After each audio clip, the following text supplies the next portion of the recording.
Hello and welcome back to my channel. I'm Kaylee and these are my books.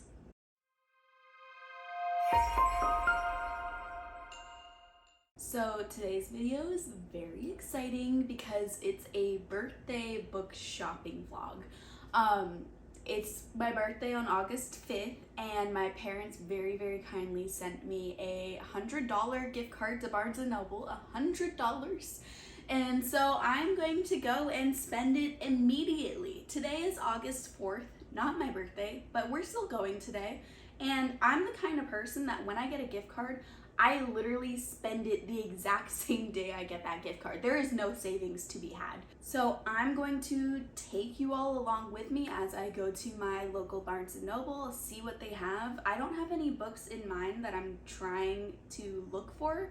I'm just gonna browse and buy whatever calls my name. And I'm very worried I'm gonna go over the $100 amount, but we'll see.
I just finished shopping at Barnes & Noble. I got a lot of books. I'm gonna do the book haul back at my house when I drive home because it's way too hot in my car to do it. But I wanted to mention I'm proud of myself because I only went $23 over my gift card. So I only had to spend $23 today.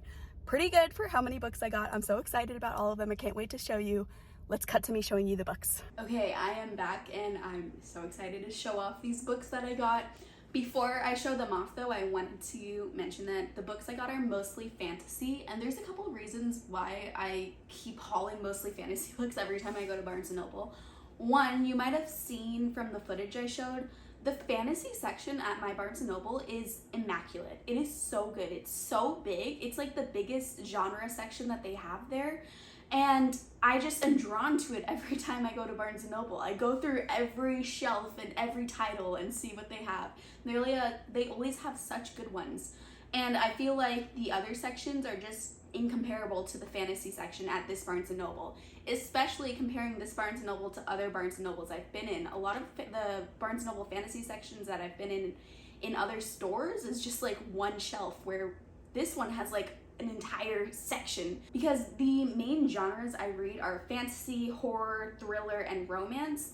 And you might have seen the horror section at this Barnes & Noble is only 2 shelves, not as good, and honestly most of the horror on those shelves is just Stephen King. And then romance, because I've discovered Kindle Unlimited romances, there's so many on my KU TBR that I don't really need to be buying traditionally published romances because I have a million I want to read that I'm already paying for on the Kindle.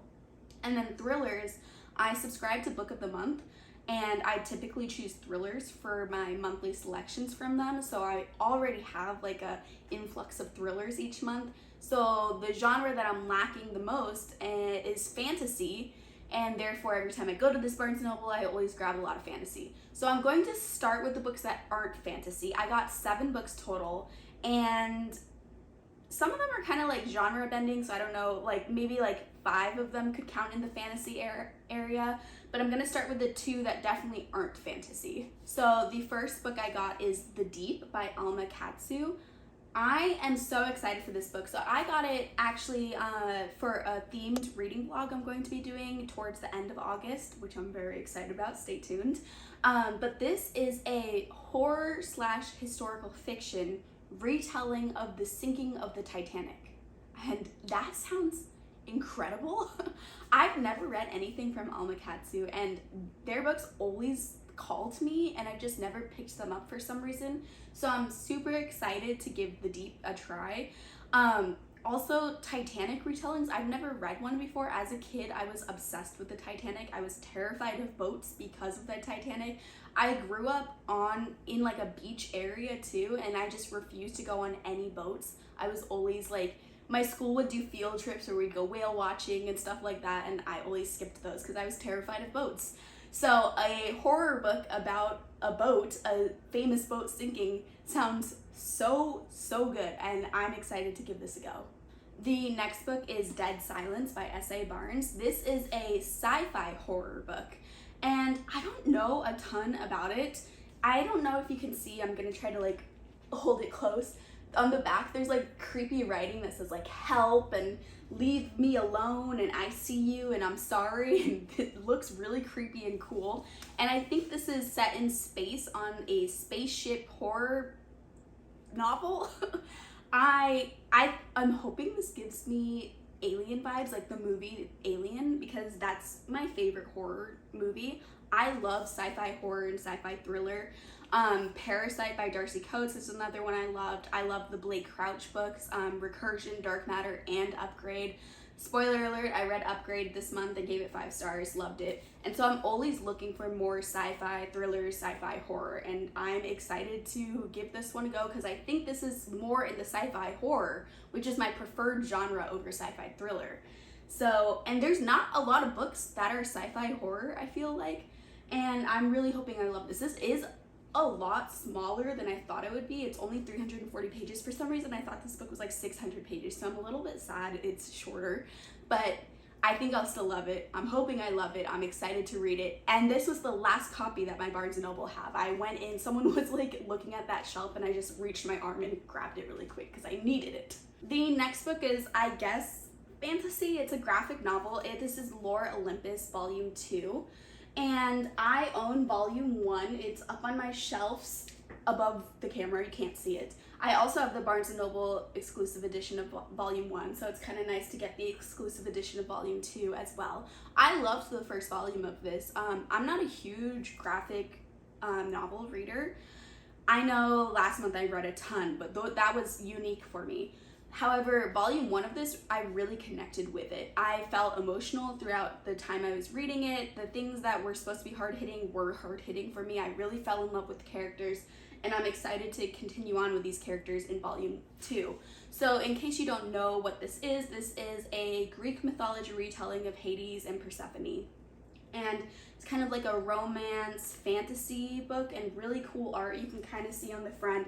It's very cartoony, lots of fun colors. And I am excited because I know you can continue on with these comic series online for free, but I kind of like the experience of owning the books and flipping through and looking at all the arts in person instead of through a phone or something like that. So, and I don't own a lot of graphic novels because I read them so fast, it doesn't always feel worth it to pay the money for a graphic novel. So I prize the ones that I do own, and this is now a prized possession. All right, now we are moving on to the epic fantasy adults books. The first of which is The Goblin Emperor by Catherine Addison. I had never heard of this book until I watched Maria's video from Maria Might Read That, and this was in one of her recent reads video, and she loved it. She said it was a new favorite political fantasy, and I love political fantasy. So that's all I really needed to know, that Maria loved it, it's political fantasy, and it became on my need to buy list. In this book, I believe we follow Maya, who is a half goblin prince, and he wasn't next in line for the throne, but then his father and all of his brothers die in a mysterious circumstances and he becomes the heir. And I believe it's just about him trying to investigate what happened to his family and trying to navigate this new political system that he's suddenly thrust into. I have not read this book though, so I could be giving a bad synopsis, but I just know this is political fantasy. Maria liked it. I'm sold. The next book is quite a popular book here on Booktube. It is Red Rising by Pierce Brown. I have been wanting to read this book for so long. I even checked it out from the library and never got around to it and ended up turning it in late, and I think I even still owe $3 on that book, which is just so shameful. And then I checked out the audiobook and I didn't vibe with the narrator in the audiobook, and I just was like, okay, I have tried to read the story for free and it is not working. No fault of the book, just for some reason I was struggling, and I need to own this book to actually read it. So now I own it. I think I'm going to love this. This is like a dystopian science fiction book about people who are enslaved in this oppressive kingdom, I think it's set in space. I don't know, but there's people oppressed, they're prisoners, they're having to be in this brutal mining system every day, and I believe it's just about them rebelling against this big emperor. And I love a rebellion story. This feels very nostalgic, even though I have not read it yet, and I think I am going to love it. Also, side note, I am realizing how horrible my nails are, and I know they were in the shots of me shopping around Barnes & Noble. I'm sorry. I am still getting used to the fact that my nails are being seen by more people than just me. I should have redone them, but I did not. So you're just gonna have to deal with this video exposing how disgusting my nail polish is right now. And I promise in the future you will never be subjected to that obscene sight again. The next book was a bit of an impulse buy because I have never heard anyone talk about this book. I'm not saying no one has talked about it, I just haven't heard people talk about it. And that is Kill the Queen by Jennifer Estep. And this was a bit of a cover buy.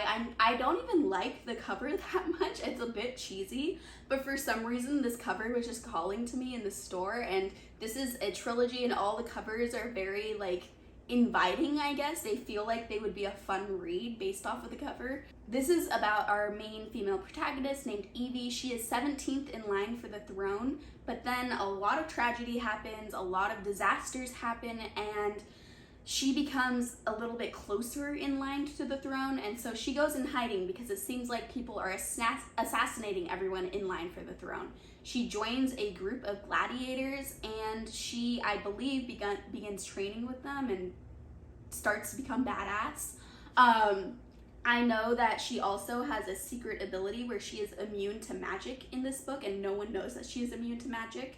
And I think she ends up trying to become queen through a gladiator battle, which sounds amazing. I love a big battle. I love training in books, and it sounds like she goes from zero to hero within this story. And a gladiator empire sounds so fun to read about, and we know there's magic since she's immune to magic. There has to be magic in this book. So I just think this sounds awesome, and a lot of the adult fantasy I've been buying recently follows male protagonists, so the fact that this follows a female character as the main character is gonna be quite refreshing, I think. And the next book, which is also the last book I have, is probably the book I'm the most excited about, and that is Ashes of the Sun by Django Wexler. And this is a book I've been hearing so many good things about. I've heard Cassidy from Covers with Cassidy and Mel from Mel Lenore Reads both love this book. In fact, Cassidy has a whole video about why you should read this book, which I will link below because it's a fantastic video. And this is the first in the new epic fantasy series. I'm not sure how long it's going to be. And we follow two siblings, one who has magic and I think works for the Empire, and one who does not have magic and wants to destroy the Empire. So it sounds like we're gonna have some complicated sibling dynamics, complicated family dynamics, along with magic, this big empire, and a revolution within the empire. And I think this book has also been described as kind of sci-fi and fantasy genre bending story, which I love when fantasy has some sci-fi elements in it as well. And I just think this is going to be awesome. The cover is super cool too. I'm very excited to read it and see what the hype is about. I don't think I've seen anyone dislike this book. I think everyone who has read it so far that I've seen has given it 4 or 5 stars. So I need to read it because I would love to be a part of a fandom of a series that is still ongoing that everyone is excited about. Because sometimes I feel like I'm trying to play catch up for adult fantasy where I'm reading series that are older, where this one is new-ish. Book 2 is out, but you know, it's not a book that was released like 20 years ago. Yeah, this was from 2020, so new-ish. All right, but that was my book shopping vlog and haul. I will have a different birthday book haul video in a week or 2 up on my channel because I did get other books as gifts for my birthday. This was just a vlog of me using that gift card, which was very fun. I've never actually been gifted a Barnes & Noble gift card before. I've been gifted books many times, obviously, but typically people will buy me books that they think I should read, and I read them and love them, so I'm very grateful. But I've never been able to go to a bookstore and just like browse and pick out all the books I want and pick out a lot of books and spend a lot of money and use it all on the gift card. It was so much fun. I hope you enjoyed this video, and if you did, please remember to like and subscribe, and I will see you next time. Bye!